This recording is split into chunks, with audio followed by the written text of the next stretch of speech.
మీకు బేకింగ్ అంటే ఇంట్రెస్ట్ ఉందా? అయితే కరెక్ట్ గైడెన్స్ కోసం చాకోస్ ఎక్స్‌ప్రెస్ అకాడమీని విజిట్ చేయండి.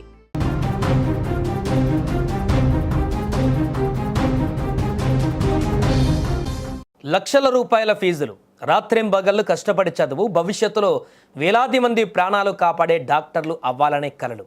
కానీ అదే విద్యార్థుల ప్రాణాలతో ఒక ప్రతిష్టాత్మక మెడికల్ కాలేజీ యాజమాన్యం ఎంత ఘోరంగా చెలగాటమాడుతుందో తెలిస్తే మీ ఒళ్ళు గగుర్లు పొడుస్తుంది. కర్నూలు సమీపంలోని విశ్వభారతి మెడికల్ కాలేజీ హాస్టల్లో ఫుడ్ సేఫ్టీ అధికారులు జరిపిన మెరుపు దాడులలో నమ్మలేని, జీర్ణించుకోలేని భయంకరమైనటువంటి నిజాలు బయటపడ్డాయి.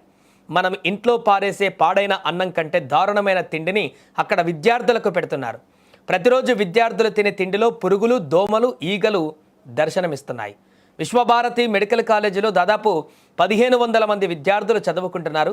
వీరందరి దగ్గర నుంచి హాస్టల్ ఫుడ్ మెస్ ఖర్చుల కింద రోజుకు ఒక్కో విద్యార్థి నుంచి అక్షరాల 123 రూపాయలు వసూలు చేస్తుంది యాజమాన్యం. అంటే నెలకు లక్షల్లో, ఏడాదికి కోట్లల్లో అందరు విద్యార్థుల నుంచి కేవలం తిండి కోసమే వసూలు చేస్తున్నారు. కానీ ఇక్కడే అసలు దోపిడీ బయటపడింది. యాజమాన్యం ఆ డబ్బును విద్యార్థుల భోజనానికి ఖర్చు పెట్టకుండా కేవలం 70 రూపాయలకే వేరే వాళ్లకు సబ్ కాంట్రాక్ట్ ఇచ్చేసింది. అంటే విద్యార్థి నుంచి 123 రూపాయలు లాక్కొని కేవలం 70 రూపాయల విలువైన అత్యంత నాశీకరమైన భోజనాన్ని విద్యార్థుల ప్లేట్లలో పెడుతుంది. మరి అంత తక్కువ ఖర్చుతో మంచి భోజనం ఎలా వస్తుంది? అందుకే అక్కడ పురుగులు పట్టిన బియ్యంతో అన్నం వండుతున్నారు. ఫుడ్ సేఫ్టీ అధికారులు హాస్టల్ వంటగది పైన దాడి చేసినప్పుడు అక్కడ ఏకంగా 200 కిలోల పురుగు పట్టిన బియ్యాన్ని కనుగొని షాక్ అయ్యారు. వెంటనే ఆ బియ్యాన్ని అధికారులు సీజ్ చేశారు. వంటగదిలో ఎక్కడ చూసినా ఈగలు, దోమలు, అపరిశుభ్రత రాజ్యమేలుతోంది. ఇక దృశ్యాలను చూసి చలించిపోయిన అధికారులు ఇలాంటి నాసిరకమైన పురుగులు పట్టిన ఆహారాన్ని తింటే విద్యార్థులు తీవ్రమైన రోగాల బారిన పడతారని హెచ్చరించారు. ఫుడ్ పాయిజన్ అయ్యి ప్రాణాలకే ప్రమాదం వచ్చే పరిస్థితి ఉందని ఆందోళన వ్యక్తం చేశారు. అధికారులు తక్షణమే ఈ వ్యవహారం పైన కేసులు నమోదు చేసి అక్కడ దొరికిన ఆహార పదార్థాల శాంపిల్స్ తీసుకొని మరింత లోతైన పరీక్షల కోసం చెన్నైలోని సెంట్రల్ ల్యాబ్కు పంపించారు. ల్యాబ్ రిపోర్టులు రాగానే కాలేజీ పైన మరిన్ని కఠిన చర్యలు ఉంటాయని అధికారులు స్పష్టం చేస్తున్నారు. నా పేరు S Ramachandar, assistant food controller from Kurnool district. మాకు వచ్చిన సమాచారం మేరకు అక్షయ తెరీస్ అనేటువంటి ఒక స్టూడెంటు ఆన్లైన్లో కంప్లీట్ పెట్టడం వలన Vishwabharati medical college boys and hostel యందు కొన్ని ఆహార పదార్థాలలో పురుగులు వచ్చినందువలన మాకు కంప్లైంట్ వచ్చింది.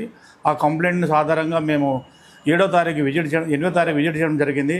ఆ విజిట్ ప్రకారంగా మేము అన్నీ తనిఖీ చేశాము. హైజీనిక్ కండిషన్స్, అనైజీనిక్ కండిషన్స్ చూసిన తర్వాత కొన్ని రైస్లో పురుగులు, తర్వాత దాంతోపాటు రకరకాలైనటువంటి పురుగులు ఉండడం వలన కనీసం ఒక 200 కేజీల రైస్ని సీల్ చేయడం జరిగింది. ఆ సీల్ చేసి మేము జాయింట్ కలెక్టర్ దగ్గర కేసు పెట్టడం జరుగుతుంది. Rajagopalarao, food safety officer, Kurnool district.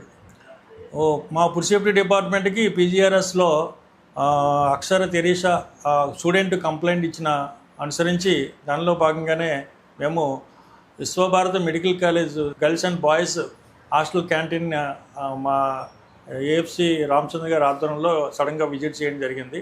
ఇన్స్పెక్షన్లో భాగంగా హైజీనిక్ కండిషన్స్, అట్లాగే ప్రిపరేషన్ రూము అన్నీ అబ్జర్వ్ చేయడం జరిగింది. ప్రిపేర్డ్ రూమ్లో అనైజిక్ కండిషన్స్ ఎక్కువగా ఉన్నవి. ఫ్లైస్ ఎక్కువగా ఆహార పదార్థంలో వాడుతున్నట్టు గమనించాం. అట్లాగే రైస్ నందు కూడా ఈ వామ్స్, అట్లాగే ఇన్సెక్టిసైడ్ పెట్స్ కూడా విపరీతంగా ఉన్నవి. వాటిని కూడా సీజ్ చేసాము. 200 కేజీల వరకు రైస్ని సీజ్ చేసి జాయింట్ కలెక్టర్ కోర్టులో ఆ కేసు ఫైల్ చేయడం జరుగుతుంది. అదేవిధంగా స్టోర్ రూమ్ను కూడా క్షుణ్ణంగా పరిశీలించినప్పుడు వివిధ రకమైన ఫుడ్ పదార్థాలను కూడా శాంపుల్ తీసి అనాలిసిస్ నిమిత్తం బ్యూరో వెరిటేస్ చెన్నై ల్యాబ్కి పంపించడం జరిగింది. ల్యాబ్ రిపోర్ట్ అనంతరం మేము చర్యలు తీసుకుంటాము.